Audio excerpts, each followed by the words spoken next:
warahmatullahi wabarakatuh. So, hari ini kita akan buat beberapa pembincangan tentang organisasi yang ada dalam syarikat kita iaitu Berjaya Cooperation Berhad. So, setiap daripada kamu boleh tanyakan beberapa soalan. Cik Aina, boleh saya tahu apakah faktor yang mempengaruhi sifat saluran perniagaan bagi syarikat Berjaya Cooperation Berhad? Boleh, faktor yang mempengaruhi sifat saluran perniagaan Berjaya Cooperation Berhad terdapat 4, iaitu taburan geografi, saiz saluran, ciri-ciri perantaraan. Yang keempat, sistem bercampur. Yang pertama, taburan geografi, kumpulan pengguna global yang kesenaran di Malaysia yang memfokuskan kepada 4 segmen perniagaan utama, iaitu runcit makanan dan bukan makanan yang merangkumi perdagangan, hospitality dan perkhidmatan. Berjaya Cooperation Berhad ini juga terdapat banyak cawangan di kawasan Kuala Lumpur. Yang kedua, saiz saluran. Berjaya Cooperation Berhad ini menggunakan saluran pengedaran produk yang melibatkan orang perantara seperti peniaga yang boleh menjimatkan lagi kos bagi syarikat. Yang ketiga, ciri-ciri perantara. Perantara yang terlibat dalam pemangsa industri haruslah mahir untuk mempunyai hubungan rapat dengan industri yang lain bagi memudahkan perbincangan dalam perniagaan seperti perkhidmatan kewangan, pelaburan dan lain-lain. Yang keempat, sistem bercampur.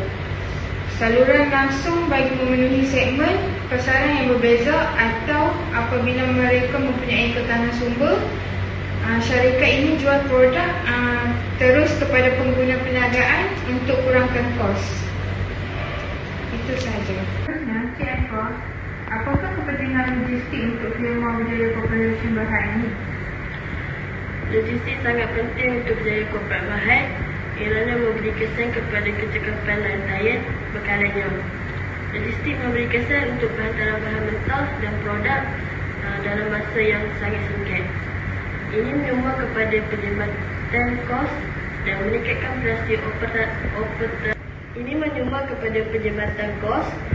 meningkatkan prestasi operasi keseluruhan, memberi kesan positif kepada daya saing firma dalam pasaran.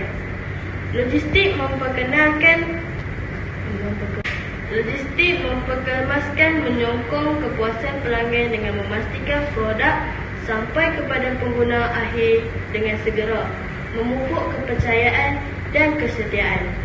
Sistem logistik yang cekap adalah penting untuk mengekalkan model perniagaan Berjaya Cooperation Berhad dan berdaya tahan. Sistem logistik yang cekap adalah penting untuk mengekalkan model perniagaan berjaya dan berdaya tahan. Jika saya bertanya, apakah aktiviti logistik pemasaran dalam Berjaya Cooperation Berhad? Okey, bagi menjawab soalan Cik Harifah, terdapat beberapa aktiviti logistik dalam pemasaran bagi Berjaya Cooperation Berhad yang terlibat. Antaranya ialah pengurusan inventory, di mana syarikat membuat pemantauan dan mengawal tahap inventory untuk meminimumkan lebihan stok barangan serta memastikan produk yang tersedia. Seterusnya adalah pengangkutan. Dari segi pengangkutan, syarikat Berjaya Cooperation Berhad telah mengatur dan mengurus pengangkutan barang sama ada melalui jalan laut, jalan darat dan udara atau gabungan di antara jalan-jalan tersebut bagi mencapai pelanggan dan bagi membuat pengedaran secara tepat kepada pelanggan. Seterusnya adalah pengurusan rantaian bekalan. Pihak yang bertanggungjawab akan menyelaraskan pergerakan barangan dan perkhidmatan daripada pembekal kepada pelanggan akhir dengan cekap, di mana orang yang bertanggungjawab akan hantar barangan dan perkhidmatan kepada pelanggan itu dengan tepat. Seterusnya adalah pengedaran. Orang yang menguruskan bahagian rangkaian pengedaran untuk memastikan produk dihantar ke lokasi pada waktu yang tepat, pada masa yang tepat. Boleh tahu langkah-langkah yang terlibat dalam merekrut pekerja dalam syarikat Berjaya Cooperation Berhad? Langkah-langkah yang terlibat bagi merekrut dalam syarikat Berjaya Cooperation ni ada 10 langkah. Iaitu langkah yang pertama ialah mengenal pasti jawatan kosong, iaitu bakal pekerja perlu tentukan jawatan yang diinginkan dalam organisasi. Langkah yang kedua ialah analisis kerja, iaitu buat analisis bagi pekerjaan, tanggungjawab, kelayakan dan kemahiran yang diperlukan. Yang ketiga ialah penyiaran pekerjaan, iaitu mengiklankan peluang pekerjaan melalui pelbagai saluran, iaitu melalui laman web syarikat, portal pekerjaan dan media sosial. Yang keempat ialah saringan permohonan, iaitu semak permohonan yang diterima untuk menyertai calon pendek berdasarkan pengalaman dan kelayakan. Langkah yang kelima iaitu temu duga, menjalankan temu duga untuk menilai calon yang sesuai dan berpotensi. Langkah yang keenam iaitu penilaian, menilai kemahiran atau kecekapan tertentu berkaitan jawatan yang dipohon.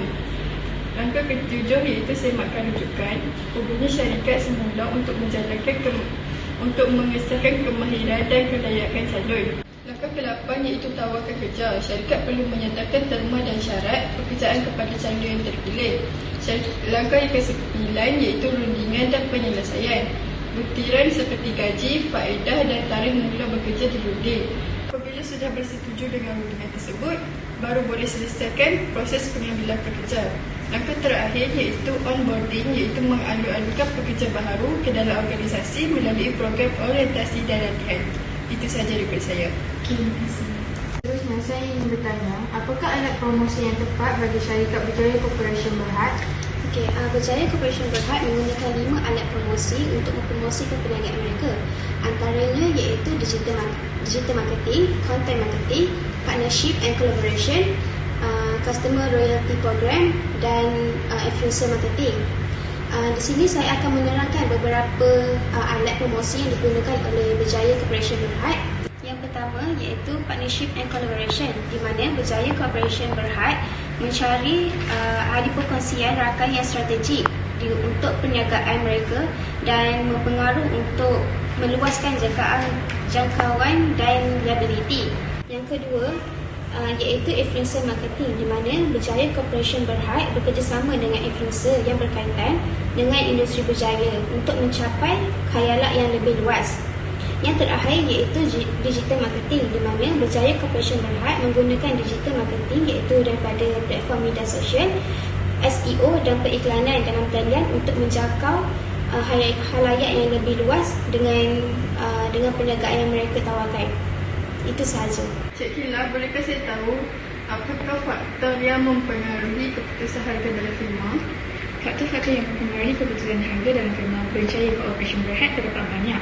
Antaranya ialah kos, permintaan pasaran, pertandingan dan keadaan ekonomi. Bagi kos pengeluaran, kos pengedaran dan sebarang kos yang berkaitan akan memberi kesan kepada keputusan penetapan harga. Berjaya Corporation Berhad perlu menampung perbelanjaan sambil mengekalkan keuntungan. Dan untuk permintaan pasaran pula, tahap permintaan pasaran untuk produk atau perkhidmatan syarikat mempengaruhi harga, di mana permintaan yang tinggi mungkin membenarkan harga bagi setiap produk atau perkhidmatan menjadi lebih tinggi. Kedua, harga berorientasi pasaran, iaitu syarikat Berjaya Corporation menganalisis keadaan pasaran, permintaan dan harga pesaing berdasarkan apa yang pelanggan sanggup bayar. Yang ketiga, skimming harga, iaitu syarikat menetapkan harga permulaan yang tinggi. Lama-kelamaan harga itu akan turun mengikut untuk menarik perhatian pelanggan. Yang keempat, harga geografi, iaitu syarikat melaraskan harga berdasarkan lokasi geografi pelanggan. Itu sahaja. Terima kasih atas penyelesaian maklumat yang telah kita lakukan sebelum tadi dan kita boleh bersurat. Terima kasih.